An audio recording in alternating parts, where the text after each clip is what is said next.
হরে কৃষ্ণ। গুরু পূর্ণিমা কি?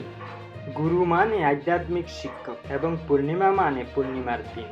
পূর্ণিমার দিনে চাঁদ যেমন তার শীতল রশ্মি দিয়ে পৃথিবীকে আলোকিত করে, তেমনি একজন আধ্যাত্মিক গুরু একজন শিষ্যের জীবনকে আধ্যাত্মিক জ্ঞানের আলোয় আলোকিত করেন।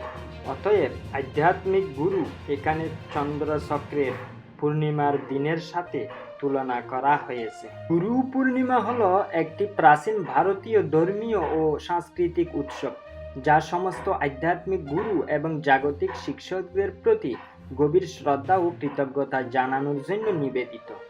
এই দিনে শিষ্য আধ্যাত্মিক গুরুর আশ্রয়ে যায়, গুরুর পূজা করে এবং উপহার হিসেবে কিছু দেয় এবং আধ্যাত্মিক গুরুর কাছে আশীর্বাদ চায়।